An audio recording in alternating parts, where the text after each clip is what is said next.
to watch tonight. He lost one registrar, the other one watching blood. Well, it's a cutthroat business. Holby City at 8 on BBC One. Tonight's question time will look a little different. We've got a chance to produce our own question time. It would be hugely ambitious. The finalists of our Question Time Schools competition are setting the agenda, finding the panel and bringing in fresh voices. Young people actually care about politics. They're calling the shots, but who will they put on the spot? How about Benjamin Zephaniah? Action Jackson. Get a broader appeal for it. Let's make it happen. Schools Question Time, tonight at 10:35 on BBC One.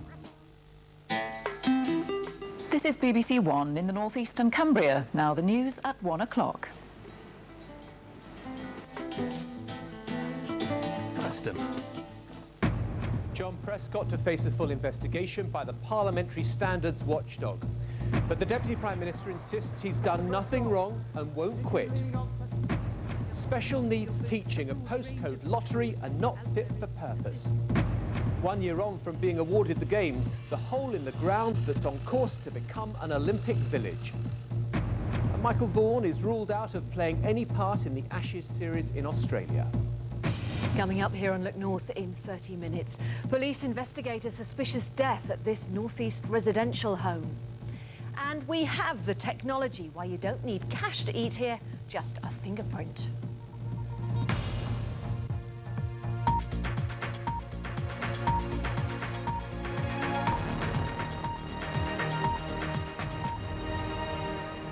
Good afternoon. Jon Prescot came out fighting today. He's insisted he did nothing wrong in his contacts with an American billionaire who wants to turn the Millennium Dome into a super casino. And he said he won't resign. He acknowledged there was a media storm. They don't like me, and to be honest, I don't like them, he said. But it's not just the media. The Parliamentary Standards Commissioner announced this morning there'd be a full inquiry into his conduct. Here's Carol Walker. Jon Prescot has come out fighting, insisting he won't quit. But he's facing a full investigation into his meeting with the American owner of the Millennium Dome. Philip Anschutz wants it to be the site of Britain's only super casino. Documents show it's a key part of his plans. But Mr. Prescot says they did not talk about the casino. An independent panel would make such a decision. I wasn't involved in any way, and categorically I can say that. In no way did I express an opinion, as I hear it's being reported in the paper, that I was supporting some link for the Thames End. Absolute rubbish, not involved, very clear about it. Mr. Prescot said he was right to talk to the man spending £5 billion on a project which would regenerate the whole area, and he'd separated himself from any planning decisions near the Dome. But the MP backing a rival super casino bid by Southend says Mr. Prescot did influence the process. I'm quite disgusted. He clearly was heavily involved, and as a direct result of this, Southend's bid has been put down, and we've not even made the first cut into the final few. But he's been under pressure ever since the revelations of his affair with his secretary, Tracy Temple. This morning he apologised for that, but failed to deny internet stories of more affairs. Made my statement about making a mistake, and I've dealt that. I'm leaving it at that. But I noticed the guy who's making these allegations says there's no evidence for it. Tony Blair is standing by his deputy, knowing that if Mr. Prescot goes, it will reopen all the questions about when he's going to stand down. Mr. Prescot told Today he would not be forced out. I'll get on with my job. That's it to do with it. People must judge me on what I do on the job. I know that's controversial. I've been in a lot of controversial areas. That's what I'm doing, John. That's what people expect me to do. And I'll get on with doing my job. And I'm not leaving it. I'm getting on with it. He may have put on a show of affection yesterday, but Mr. Prescot said he did not like the media and they did not like him. His bigger problem may be the concerns of Labour MPs of his apparently endless bad headlines. Carol Walker, BBC News, Westminster. Well, our political correspondent Vicky Young is at Westminster now for us. And Vicky, this full inquiry by the Parliamentary Standards Watchdog, how serious is that? It's certainly not good news for Mr. Prescot, but I think we need to be clear, John, about exactly what he's going to look into. It's quite a narrow remit. He can only look into whether Mr. Prescot should have registered that stay on the ranch in the Register of Members' Interest. Now, what Sir Philip Moore will do is he'll write a report. It will go to a committee of MPs. They will see if there should be any punishment for Mr. Prescot. Now, what that inquiry can't look at is whether there's any conflict of interest, whether Mr. Prescott really should have stayed away from this billionaire because he's trying to get a casino licence. An inquiry into that would have to come from the Prime Minister. At the moment, there is no suggestion that he's going to launch such an inquiry, and in fact, Number 10 said today that the Prime Minister is past caring what the media report. Vicky, so the key question is, he says he's not going, but how secure is his position? I think Mr. Prescott's problem with all of this, away from the detail, is that it's his political judgment that's being questioned once again. There are many MPs, there are many in his party who really feel that he's bringing bad headlines to the government day after day, and I have to say there are the murmurings of discontent among senior people in the Labour Party who now say, is it really appropriate or feasible for Mr. Prescott to start running the country when Tony Blair goes on his holiday in the next few weeks? Something that just isn't going to be possible because Mr. Prescott is at the centre of this media storm. OK, Vicky, thanks very much. The government could send more British troops to Afghanistan. The Defence Secretary, Des Brown, says he's urgently considering advice he's been given about possible reinforcements to be sent to the south of the country. 6 British soldiers have been killed there in less than a month. Now, celebrations are taking place to mark the anniversary of London winning the 2012 Olympics, but with a little over 6 years before the opening ceremony takes place. How far down the road are we to making the project a success? Well, Hugh Pym's been taking stock of progress so far. Hugh. Yes, John, it really is 1 year on from that day when the bid campaign was won and London 2012 became a reality. Remember these jubilant scenes in Trafalgar Square 1 year ago? Well, this is what's happening there today. A celebration of the anniversary and the start of a nationwide roadshow to promote London 2012. But is the project so far on budget? Already there are questions about the building and preparation costs, originally set at £3.1 billion. They're being covered by taxpayers and the lottery. There's speculation another £1.5 billion could be added on for extra regeneration work in East London. That figure hasn't been confirmed, but there's a strong hint that more money will be needed. The simple thing is, do we do it once properly and do it consistently and take advantage of the games, or do we leave it later on, come back into this community and rebuild it and have it as a construction site for a long, long time? I think that's wrong. I think it's crazy to do that. We should try and do it once properly. This is what's happened so far on the site, a 30-metre deep hole in the ground. From here, tunnels are being dug to reroute power cables brought down from overhead pylons. Critics have warned of the dangers of the Olympic project turning into a financial black hole. The man brought in to rescue the Millennium Dome says the government should accept that the budget will be double the original estimate. Just come out clean and say it will cost between £4 and £6 billion. Obviously, we'll be fully transparent on the whole thing and treat this as open books. Then people know what are the kind of challenges behind organisation of the Olympic bid, and suddenly it goes back on the proper agenda, which is this is the best news ever for this country. The full Olympic site hasn't been secured. Some small businesses haven't yet agreed on being relocated. That's got to be sorted out by July 2007, when building work must start. That's due to be complete by July 2011 to allow a full year for testing out facilities. So far, so good, but there's still a long way to go. John. Thanks very much. Well, earlier I spoke to Lord Coe. He's chairman of the London Olympics Organising Committee. He dismissed claims that the project isn't moving forward quickly enough. I suppose the main thing that we've got locked down a year in, which is the most important thing we could have achieved in the first year, is the master plan. We know where the venues are going, we know what the timelines are, and we also know what we're going to do with these venues afterwards. And what about the suggestion that this is going to cost a whole lot more? The Times this morning saying an extra £1.5 billion. Well, the Times is not actually, in fairness, saying anything new. This is a debate that we have been having ever since we got back from Singapore. And I think it's worth remembering at this point, on the anniversary of Singapore, what it was we said there. We didn't go to Singapore to simply talk about 6 weeks of fantastic sport, although that's, of course, what we want. We also made it very clear that the regeneration potential off the back of this, not just in London, but also the legacy for the whole of the United Kingdom, is massively profound. A final question, Lord Coe. Is everything going to be on time? We are on schedule. And probably other people's words are probably more apposite than my own at this moment. The International Olympic Committee, who are helping us deliver this project, think that on balance we're about a year and a half ahead of where any other city's been at this point. But that's not with a vestige of complacency, because we will need every Monday between now and 2012 to deliver this project. Lord Coe speaking to me a little earlier. Now, the 450,000 women in the UK who suffer from rheumatoid arthritis need access to better care. 2 leading arthritis charities, backed by 10 women MPs, are calling for the government to adopt a 5-point plan for better funding and treatment. Women are thought to be 3 times more likely to suffer from the condition than men. England's cricket captain Michael Vaughan is definitely out of this winter's Ashes tour to Australia. Damage to his injured right knee is worse than originally thought. Now Andrew Flintoff is set to lead the team instead. Francis Collins reports. There hasn't been much for England's cricket fans to celebrate since last summer's memorable Ashes success. And now they face the prospect of watching their team defend the game's oldest prize without its leader. Michael Vaughan's latest injury crisis began in November last year when his right knee gave way and he had to withdraw from the tour of Pakistan. Since then, 4 operations have failed, including one earlier this week that revealed more complications with the knee than previously thought.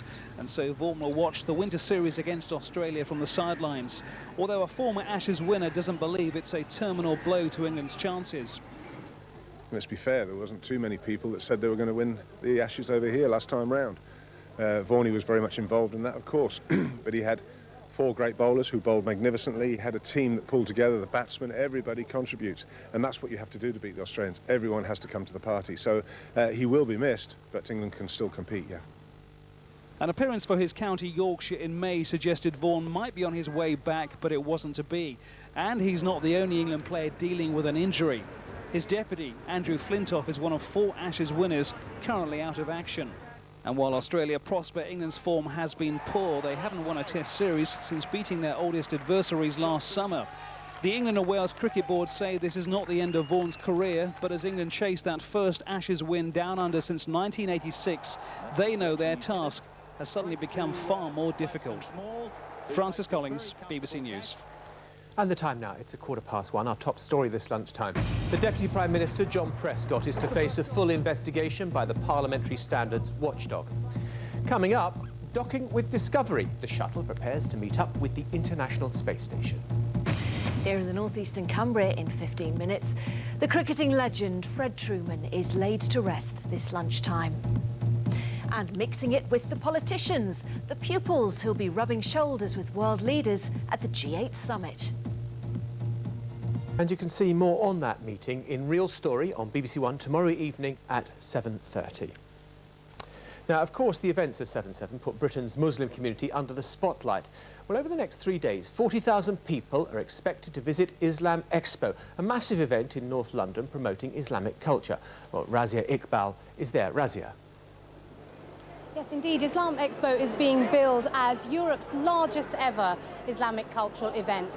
Its aim is to try and counter negative images of Islam, an event during which it's hoped that British Muslims will also be able to redefine their public presence. And the whole event is expected to attract something in the region of 40,000 people in the next 4 days. The organisers of Islam Expo are hoping that if they can energise and educate young people, half their battle is won. And that battle is to do with countering a common perception that Islam equals terrorism. A large area of the exhibition space has been turned into an educational souk, a marketplace where ideas will be consumed. The purpose was really to engage with the majority, with the wider society, and to make yourself understood a bit more, to try to question and shatter some of the myths in people's minds about Muslims and Islam, and to really embody the ideal of diversity in our society. The Expo is organised not only as a way of engaging with the larger society, but also to give British Muslims a sense of confidence and to talk directly to people who misunderstand them. There's a great community spirit within, the Muslim community all across Britain, and that anyone can be involved in that, and we are friendly people. The issues to be discussed here range from the art of the Islamic garden to Islam and democracy, and in between there is inevitably fashion and food. Islam at Islam Expo is putting its best foot forward. Although thousands of people have already started to arrive, the stalls are still being set up. Today's debates are going to range from Islam and democracy to Islam and terrorism. But there's also going to be events on looking at the art of the garden in Islam, calligraphy and whirling dervishes, even comedy. Back to you in the studio. Razia, thanks very much indeed. Now, 2 days after lifting off from Cape Canaveral, the Space Shuttle Discovery is about to dock with the International Space Station. But before it does, checks will be carried out to make sure there's no damage to the spacecraft's heat shield, the problem which led to the Columbia disaster 3 years ago. Nick Thatcher reports. Good morning, Discovery. A wake-up call on what will be a busy day for Discovery's crew. With debris spotted falling from the external fuel tank on Tuesday's takeoff, checks will continue to be carried out to ensure there's no damage. In the past 24 hours, a robotic arm has scanned the shuttle's protective skin. Sophisticated technology that can spot damage as small as 1/8 of an inch. And so far, so good. Nothing serious has been reported. The only unusual find, a whitish patch, which could have an innocent explanation. As far as the white stuff you saw, to be honest with you, Rick and I saw that at the pad, and this is my speculation, and we saw, of course, bird droppings, and that's what it looked like. Later this afternoon, as the shuttle approaches the International Space Station, it'll perform a maneuver similar to this. It will backflip so that the crew on the space station can inspect the belly of the shuttle. No one underestimates the need for such checks. Debris which left a hole in the wing of the space shuttle Columbia caused it to break up on its descent to Earth. Lessons learned then are in practice now, and despite these early concerns, Discovery's mission remains on schedule. Nick Thatcher, BBC News. 3 people have been charged with stealing confidential information from Coca-Cola. They're accused of trying to sell the details, including a new recipe, to Pepsi. They'll appear in court in Atlanta later today. Now, there's to be no change to the number of hours that shops can stay open on Sunday. The government said today they'll have to stick to the current limit of 6 hours. It's been welcomed by some groups. We'll be speaking to Dr. Michael Schulter from the Keep Sunday Special campaign in a moment. First to Southampton and David Ramsden, who's led the My Sunday, My Choice campaign in favour of longer trading hours. Mr. Ramsden, you must be a pretty disappointed man. Of course, we're very disappointed, but we're disappointed for shoppers and retailers alike, because this is a consumer-driven campaign. It is the shoppers that want longer to do their shopping, not retailers necessarily who want to open their shops for longer. Michael Schulter, isn't that the point? That it's pretty random to say 6 hours. I mean, why not 5 hours or 7 hours? If consumers want to go shopping, let them. It was originally a compromise back in 1994. Obviously, this is a great moment for us, but the DTI said they found no substantial evidence of demand for increased shopping hours. And when you think of all the groups who don't want it, the people who have to work in the shops on a Sunday, the people who want to do something else with their Sunday, the environmental groups, I mean, there's so many people who will just be delighted with this decision today. Mr. Ramsden, what do you think lies behind the decision? Well, I don't know what lies behind the decision. It certainly can't be the lack of evidence, because we have produced 3 separate polls by 3 highly reputable polling companies, YouGov, Populous, Synergy, all of which showed that the people polled wanted by around 60% more shopping on a Sunday. And the government produced their own figures to show the benefit to the economy would be a massive £1.4 billion. I'm not really sure what further evidence Alistair Darling needs. I mean, isn't it really economically bizarre, Dr. Schulter, that the shops are going to only stay open for 6 hours when clearly there's the scope for huge economic growth here? I used to be an economist with the international development institutions, and I can assure you that the evidence is extremely flimsy. You have to start putting amounts of money on people's time in queues and that kind of thing, and start saying, well, they're going to be queuing for much longer on a Sunday than they would be otherwise, and because they're queuing so long in a car, we put a value on that, and you somehow say, well, consumer demand is somehow going to grow from I don't know where by 3 or 4%. This wouldn't happen, of course, if the shops were shut on Sunday. And then you cook it all up and you come up with this extraordinary pudding. Right, David Ramsden, quick final thought to you. Do you wave the white flag now? Is it all over? No, it's not all over, and I'm not an economist. All I know is what the government has said, but I do know that consumers want longer to do their shopping on a Sunday. And of course we carry on still presenting facts and figures to the government in the knowledge that eventually the consumer will win. OK, David Ramsden and Dr. Michael Schulter, both of you, thanks very much indeed for joining us. North Korea is threatening to test-fire more missiles despite the threat of sanctions from Japan and the United States. 7 missiles were tested earlier this week. North Korea says the trials were a success and that it has the right to carry out more tests if it wants. Israeli forces have clashed again with Palestinian gunmen in the Gaza Strip. It's part of an operation to find an Israeli soldier captured by militants. Israeli aircraft have also carried out an airstrike. 4 Palestinians are reported to have died.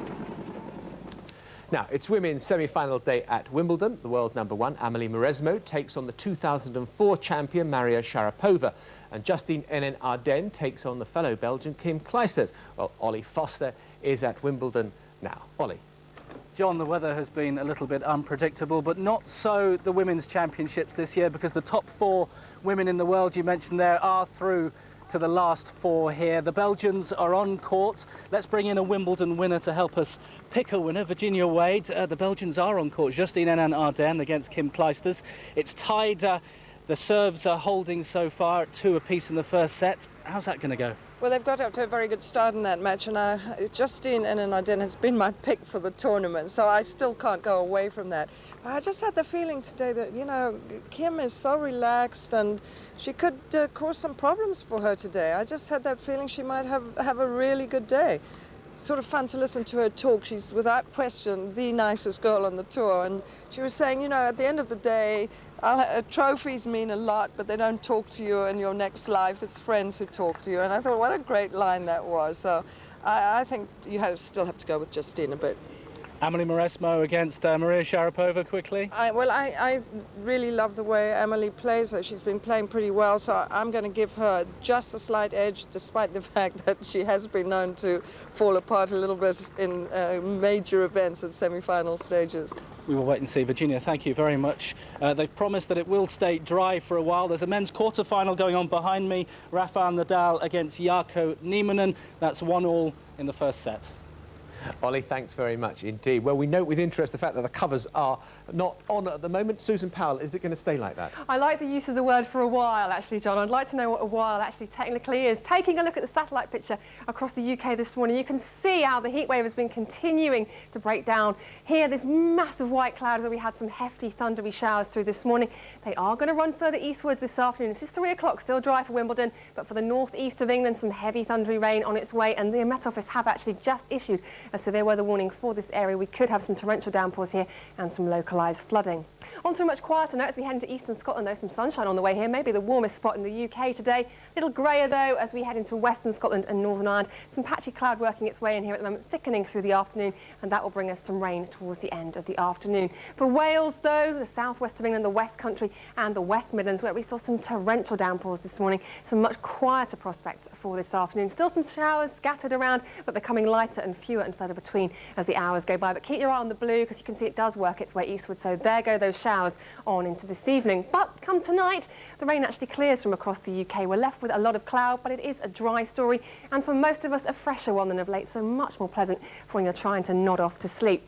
Tomorrow morning, though, not too much in the way of brightness around first thing, but if it's sunshine you're after, hold on in there, because things will improve as the hours go by. For the southwest, a little bit of a murky start. This is 9 o'clock, just heading out of the door. A couple of showers maybe pushing their way in from time to time too. Once again, though, nothing in comparison to this morning's heavy rain. It's a similar story too for Wales. For Northern Ireland, though, I think some early brightness, and that will continue spreading out across the country as the day goes by. For Scotland as well, a bit of a brisk westerly wind, though, developing here in the next 24 hours, so expect that to carry in some showers to the west as the day wears on. For Northern England, though, some sunny skies to start the day to the east of the Pennines towards the west, rather more cloudy. A few showers once again coming in on the wind, but I think they could ease back a touch as the day wears on. It's the southeast, though, and East Anglia, maybe the northeast of England, that could see more in the way of thick cloud on and off throughout the day tomorrow. Certainly we start with quite a bit here and a scattering of showers. Watch what happens as we head on into the afternoon. The showers club together. We may even see them turn heavier for a time, and the skies generally become greyer. Elsewhere across the UK, though, some brightening prospects. Just look out for those showers towards the northwest for Scotland and Northern Ireland. For Wimbledon, though, it does look like we could see further disruption tomorrow afternoon. So not out of the woods yet. For the start of the weekend, though, it looks like we will have a dry day. But what's this behind me? I think something quite wet and windy to take us through Saturday night and on into Sunday. So pretty changeable in the next couple of days. Joy. Susan, thanks very much indeed. Now, at 1:30, a reminder of our top story. Jon Prescot is to face a full investigation over his contact with an American billionaire. Still to come on News 24, all the business and sport, including the latest on England cricket captain Michael Vaughan's knee injury. But that's all from the 1 o'clock news this lunchtime. Now on BBC One, the news where you are.